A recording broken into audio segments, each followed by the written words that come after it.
σας. Στο προηγούμενο βίντεο δημιουργήσαμε μερικά από τα πακέτα που θα χρησιμοποιήσουμε και σε αυτό εδώ πέρα το βίντεο θα πάμε και θα δημιουργήσουμε το μοντέλο της εφαρμογής μας.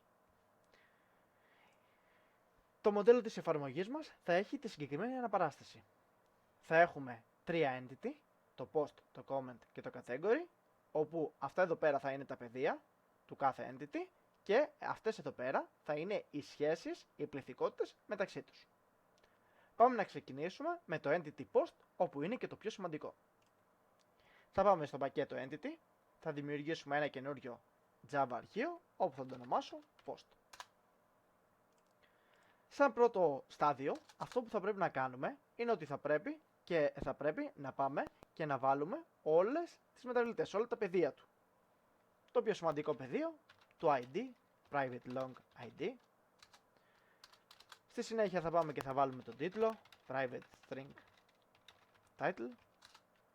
Στη συνέχεια θα πάμε και θα βάλουμε το content, private string content. Και στη συνέχεια θα πάμε και θα βάλουμε το πεδίο της περιγραφής, private string description.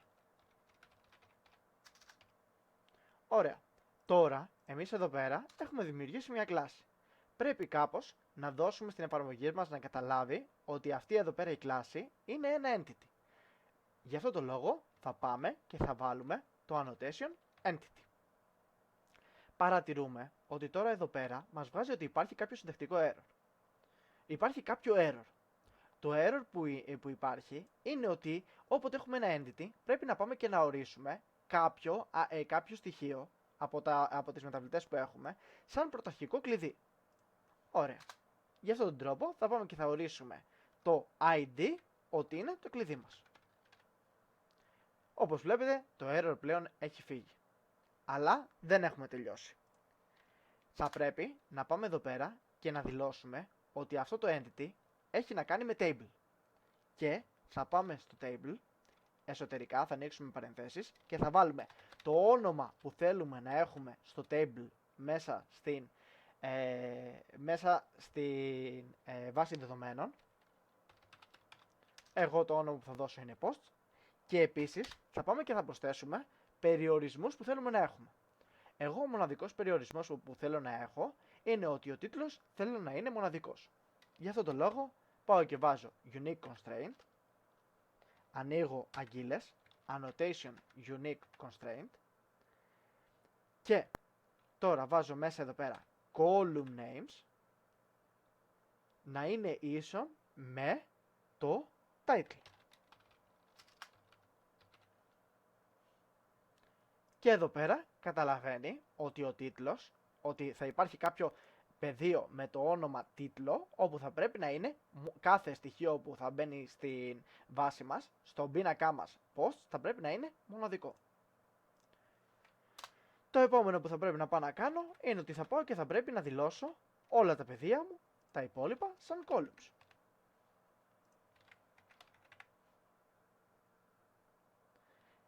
Επιπλέον πληροφορίες που μπορώ να προσθέσω είναι να πάω και να βάλω name για το κάθε column όπου έχω δημιουργήσει. Για παράδειγμα, στον τίτλο θα πάω και θα δώσω το όνομα τίτλος, title. Και θα πάω και θα πω ότι ο τίτλος δεν μπορεί να είναι null. Αν πάω να κάνω εισαγωγή και ο τίτλος είναι null, τότε θα μου πετάξει error. Ωραία. Το κάνω copy-paste και θα ακολουθήσω την ίδια λογική και στις υπόλοιπες μεταβλητές.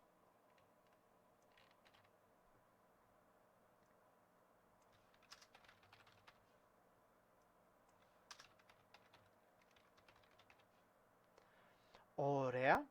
Και εδώ πέρα σχεδόν έχουμε τελειώσει. Τι μας μένει? Μας μένει να πάμε και να βάλουμε ότι το ID πρέπει να ανανεώνεται κάθε φορά μόνο του. Γι' αυτό το λόγο θα χρησιμοποιήσουμε αυτήν εδώ πέρα την εντολή. Με αυτόν εδώ πέρα τον τρόπο καταλαβαίνει ότι το ID συνεχώς κάθε φορά που πάμε και κάνουμε ένα save αυξάνεται κατά 1.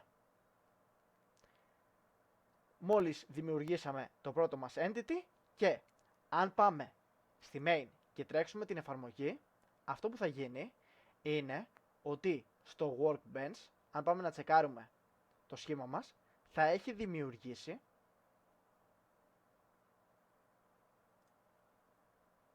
έτρεξε παρεπιπτόντως η εφαρμογή μας. Πάω στο workbench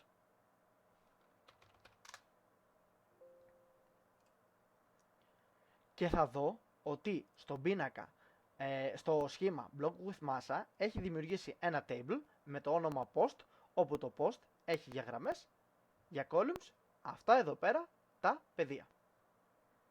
Ευχαριστώ πολύ, αυτό ήταν το βίντεο, θα συνεχίσουμε με τα υπόλοιπα entity.